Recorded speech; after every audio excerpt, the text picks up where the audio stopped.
Hold on, Coach. You're still muted on the Zoom.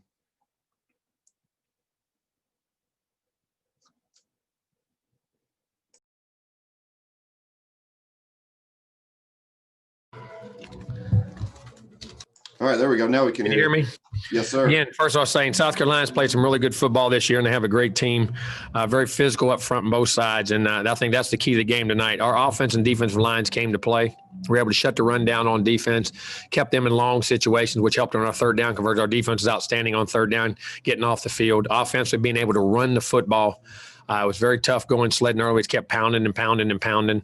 And then Kellen kept making the play action passes and the plays with his legs and his feet and his reads and did a good job. But I think the key was up front. Very proud of our team, very sound, great on third down. We were 3 of 14. They were, to our defense, got off the field. On offense, we were 12 of 16. I know the first three touchdowns in the first half were all third down conversions in the red zone. That's the difference of 21-0 to 9-0. That was huge. Our players, everybody executing down there in those moments. Great balance, run pass. Red zone, we were 5 out of 5 touchdowns, scoring touchdowns in the red zone's huge, and not kicking field goals. And on defense, our guys keeping them out of there. And special teams are very good. Nick punted the ball very well. We kicked off good, had one little squib there, but did a nice job, sound across the board. So it's got to get ready, got to get healed up, got banged and bruised as this season goes, and go play another long road trip at Tennessee next week. All right, our first question is from Travis Brown from the Bryan College Station Eagle. Hey, Coach. Isaiah Spiller obviously does a lot for you on third down and third and short yardages, but how important is he then to open up that play action pass game that seemed to be really effective on third down near in the red zone? Oh, it did. I mean, he's huge. I mean, when he's the guy that everybody knows is going to get it, and we're going to tote it to him. We're going to give it to him, and he carries it, and he's a big part of what we do, and also catching the ball out of the backfield. And then, Coach, just on his health there at the end of the game. He's good. He could have came back in. He was ready to come back in. We just elected not to. You get banged and bruised, a little nicked up, and we had the game there, and we wanted to give a change some work, and he was doing really well, so we just didn't put him in. He could have played if we wanted to. And then finally, the status of Damani Richardson. He was unavailable, and Damani, when we got after the Thursday test, he came up Friday morning. We got a thing. He was positive. He was the one that came up positive for us, so he was out and was not being able to be there. All right, thanks, Coach. All right, our next question comes from Olin Buchanan from Texas, and then after that we'll have John Wilson.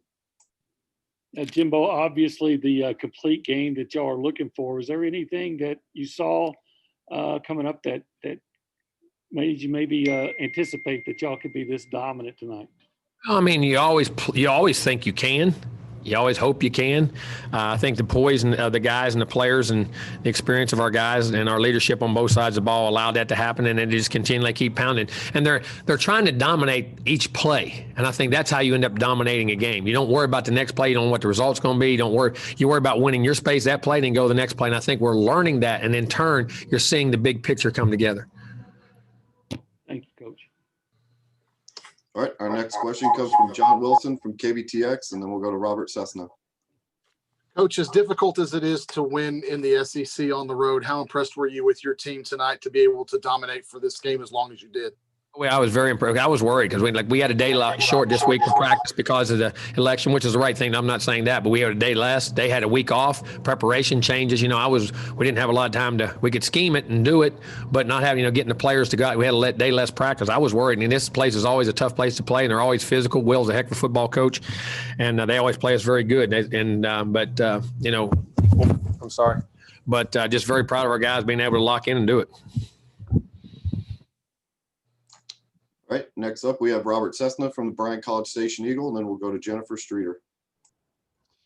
Yeah, Jimbo, when it was still a game there, they had the long run, and then Hansford had the big sack. I wonder, did he read that? Was that a called blitz, or what about that particular play? I believe it was. It looked like to me they had a lock play. What I mean is they're locking the backside in, reading the backer on RPO. And one thing that does happen like that, if the backer does shoot and the lineman doesn't come down, it's an open run when you're RPO, and you either got to give it off, get it out of your hand, or the tackle's got to come down. I believe that's what happened until I see the film. And if I'm not mistaken, it was just a quick, the read of the play, which is where he should be, and it came out. That's one of the things about RPOs, that some things that can happen. I think that's what's right. Don't hold me to that, but I believe that's what happened.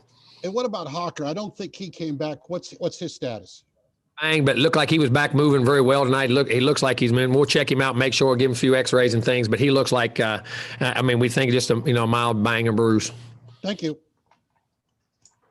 All right, next up we have Jennifer Streeter from the Battalion, and then we'll go to Justin Woodard. Hey, Coach, congrats on the win. My question for you is, with getting to see King in the fourth quarter and with the score from HM, what do you think this game means and those plays meant for the future of A&M football?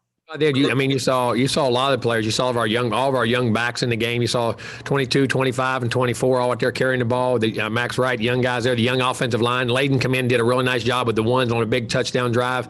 Layden Robinson, who I think is going to be one heck of a football player. I really do. And where he's going. So I think all those young guys, getting them on the field, that's the better. And I love our young guys, and hopefully we can do a lot more of that. And then any thoughts on King specifically? Yeah,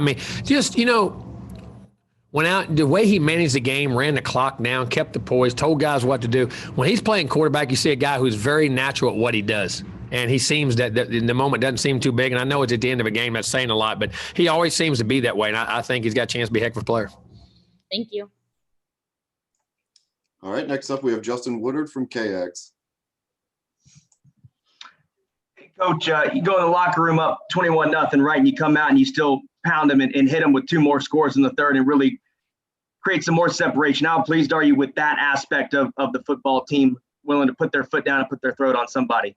Thing was big again. Our defense got a huge stop when they got down the red zone and got that loss, missed that field goal, and then we go scored out not only the first drive of the second half, but the last drive of the first half. And we got 14 points where they could get their hands back on the ball, and I thought that was a huge turning point in the game. It was 14, that made it 21, that made it 28, and then we got the other one coming back. So that makes you have to change on your side of the ball because you're down 4 scores, you have to be more aggressive. We got a pick, then we're able to convert that back to a touchdown. But I think those things are all critical in the game. Is that a learned behavior, Coach, of you're trying to get them to do that? No doubt about it, right? Yeah, you have to learn critical situations, how to capitalize on those moments and what that means in momentum and to get up to those 3 scores. All right, next up we have Sam Kahn from ESPN. Jimbo, how valuable has Weidermeyer been to Kellen, and what makes him so good? I mean, first of all, he has all the tools. He's 6'5", he's 55 pounds. He can run, he can catch, and he's now learning to be physical and a blocker. And now you can use him in different ways. And our run game is the big part of it too. Is our offensive line's gotten better, but he's gotten better too. And that's been a big part of our run game, being able to block and have that edge right there and be able to block those ends. He is a very talented young guy, and I think the sky's the limit for him.